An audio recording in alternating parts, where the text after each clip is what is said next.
서울시당 산하의 새로운 서울 준비특별위원회 위원들입니다. 전 위원장 박주민이고 제 왼쪽에는 김남근 의원님, 그리고 제 오른쪽에는 오기영 의원님이 함께 해주고 계십니다. 기자분들 중에 아시는 분들 계시겠지만 저희 새로운 서울 준비특별위원회 차원에서 얼마 전 서울시의 신통기획 모아주택 등의 주택공급 정책에 관련된 토론회를 진행한 바 있습니다. 그 토론회에서 실질적으로 서울 지역에 주택이 제대로 공급되고 있지 않다. 특히 신통기획은 서울시가 그동안 표방해 왔던 바와는 다르게 실질적인 성과를 내지 못하고 있다라는 발표가 있었고, 관련된 메시지를 저희 의원들 그리고 저 이렇게 내기도 했었고 기사화되기도 했었습니다. 그러자 오세훈 시장이 발끈해서 주택 공급이 무슨 빵 공장에서 빵 만드는 것인 줄 아느냐라고 또 재차 반발을 했는데, 저희들이 주장하는 바가 어떤 내용인지 이런 부분을 저희들이 소상히 좀 밝히고 하기 위해서 이번 기자회견을 열게 되었습니다. 우선 김남근 의원님의 말씀 듣도록 하겠습니다.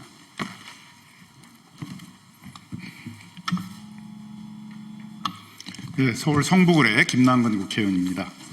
오세훈 시장은 취임하자마자 2021년 5월 26일 날 재개발을 통해서 13만 세대의 주택을 2025년까지 공급하겠다 이렇게 약속을 했습니다. 전체적으로는 24만 호를 2025년까지 공급하겠다 이렇게 약속을 했는데요. 근데 그 당시에 기준이었던 사업 시행계획 인허가를 기준으로 보더라도 현재 2025년이 다 돼가는 현재까지 1만 세대만이 인허가를 받은 상황입니다.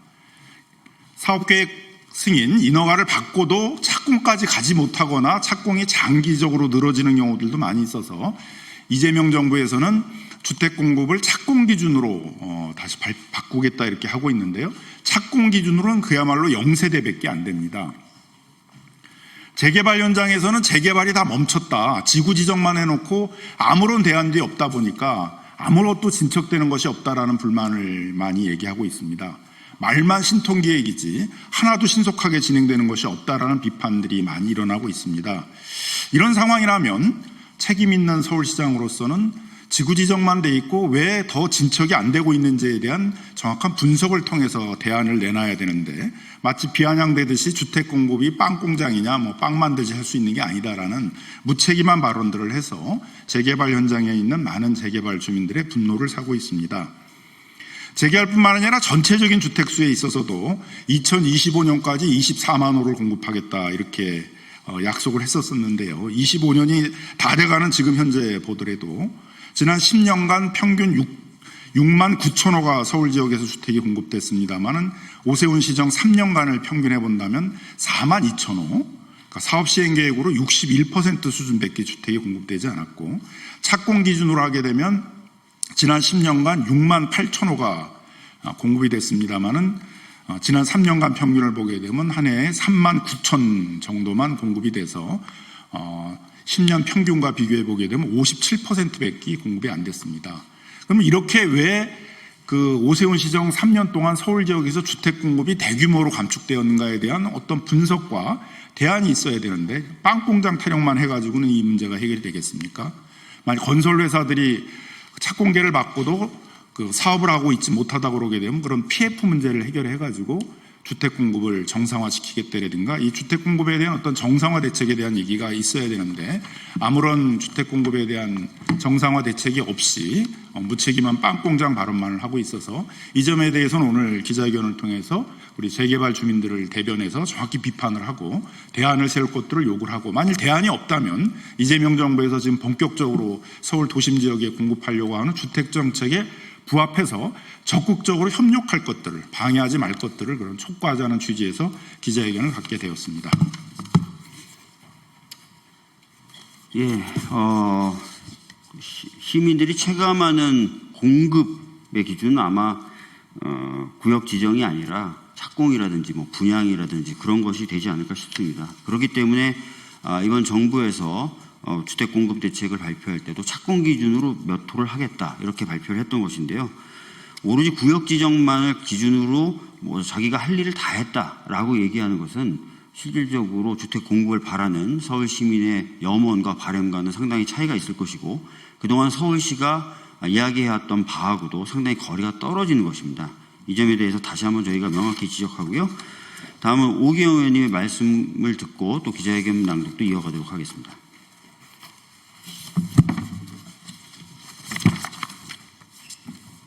네, 서울 도봉을 국회의원 오기영입니다. 주택 공급에 대해서 지금 사회적인 논쟁이 있습니다. 그리고 함께 지금 주요한 우리 현안으로서 정치권이 풀어나가야 됩니다. 회고에 보면 지난 22년 9월에 레고랜드 사태가 있었습니다. 강원도에서 일부 어음의 그 채권에 대해서 상환을 거부함으로 인해서 갑자기 이 금융시장이 요동쳤고 그 수십조 원이 투입이 되면서 진화를 했습니다. 그 이후에 우리 사회의 주된 문제는 부동산 PF의 해결이었습니다. 그러나 지난 3년 동안 부동산 PF가 적시에 신속하게 제대로 정리가 안 되고 지금까지도 부동산 시장 전반에 후유증을 낳고 있습니다. 저희가 최근 몇 년 동안의 국정감사 과정 속에서 정무위에서 기재위에서 계속 그 당시에 부총리, 그 당시 한국은행에 대해서 문제제기하고 대안을 제시할 걸 또 조속히 처리할 걸 요구를 해왔습니다. 지금 우리 사회에서 필요한 것은 부동산에 대한 공급의 문제입니다. 그리고 공급을 그동안 왜 제대로 안 됐는지 실질적으로 어디까지 풀어가야 되는지에 대해서 좀 진지하게 풀어나갈 때입니다. 지금 서울시에서 임시 방통식으로 이제 변명을 하거나 그래서 문제가 풀릴 수 있는 건 아니다. 그리고 지금 현재 새 정부에서 공급 계획을 마련하고 준비하는 것에 대해서 보다 적극적으로 대안을 중심으로 해서 함께 협력했으면 한다. 그런 말씀을 드립니다. 오늘 준비된 입장문을 읽겠습니다. 주택 부동산 정책에서 무책임과 무능을 반복한 오세훈 시장을 엄중히 규탄한다. 오세훈 시장은 2021년 취임과 동시에 2025년까지 모두 합쳐서 24만 호 주택을 공급하겠다는 야심찬 공약을 내걸었고 신속 통합기획과 모아타운, 모아주택 등 다양한 정책을 발표했다. 그러나 4년이 지난 지금 참으로 현실은 실망스럽다. 오세훈 시장이 자랑하던 신통기획과 모아주택은 사업 인가 기준으로 약 1만 년 세대밖에 공급하지 못했고 착공 기준으로 신속 통합기획을 통한 공급은 사실상 제로이다. 오세훈 시장은 구역 지정이나 조합 설립과 같은 행정 절차를 성과로 포장했지만 이를 주택 공급의 성과로 볼 수는 없다. 시민들이 체감하는 진짜 주택 공급 성과는 최소한 사업 시행 인가나 착공 기준이어야 하며 바로 그 지점에서 성과가 미비하다는 비판을 직시해야 한다. 결국 신속, 통합, 공급 확대라는 그 용어는 모두 실질이 없는 구호에 불과하다. 오세훈 시장은 이에 대해서 재개발 재건축이 빵 공장에서 빵 찍어내듯이 되는 일이 아니라 이렇게 항변하였지만 착공까지 어려움을 구구절절하게 변명한 것에 불과하다. 그러나 주택 공급이 마치 손쉽게 이루어지는 것처럼 공언한 것은 오세훈 시장 자신이다. 공급 시계를 최대한 앞당기겠다. 속도와 공공책임, 시민의 삶의 질 개선 등을 분명하게 약속한 본인이 이제 와서 불가피성을 이야기하면서 해명하는 것, 시민을 우롱하는 태도이다. 애당초 실현 불가능한 목표였다면 그 약속 자체가 시민을 현혹하는 것이었음을 분명히 인정해야 할 것이다. 하지만 신통기획 모아주택의 실패보다는 더 큰 문제는 오세훈 시장 취임 이후에 서울시의 모든 주택 공급 지표가 심각한 위기를 보여주고 있다는 것이다. 서울시 주택 보급률은 2019년 96%, 2023년 93.6%로 4년 연속 하락했다.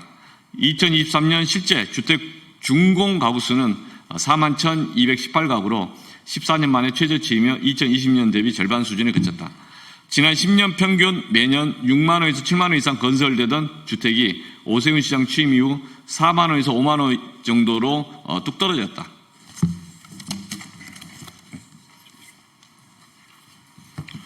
오세훈 시장의 주택정책 무능은 비단 주택 공급에서만 나타나는 게 아니다.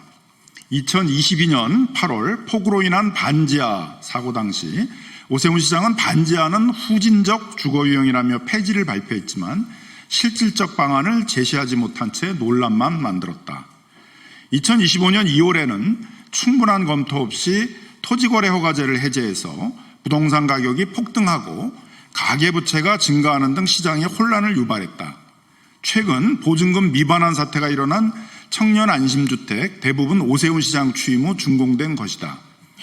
입주 과정에서 서울시가 관리 감독의 책임을 다하지 못해서 청년들의 삶에 큰 타격을 주고 있다. 이처럼 오세훈 시장의 주택 부동산 정책은 어느 것 하나 시민의 삶을 개선하기는커녕 불안과 불신만 안겨줬다. 그럼에도 불구하고 오세훈 시장은 자신을 돌아보며 반성과 사과보다는 여전히 본인 치적 홍보에만 매몰되어 있다. 지방선거를 앞두고 무리하게 추진하는 정책이 또 다른 피해를 야기할까 많은 시민들이 우려하고 있다. 새로운 일을 벌리기에 앞서서 이미 내건 공약과 정책을 책임있게 정리하고 국민 앞에 진심으로 사과하며 임기를 마무리하는 것이 시장으로서 최소한의 책무임을 엄중히 경고한다. 더불어민주당 서울시 새로운 서울 특별위원회는 오세훈 시장이 엇나가지 않도록 시민들의 목소리를 서울시에 전달하고 또한 대안을 마련하기 위해 힘쓸 것이다. 2025년 9월 9일 더불어민주당 서울시당 새로운 서울 특별위원회. 네, 이야기 마치겠습니다. 감사합니다.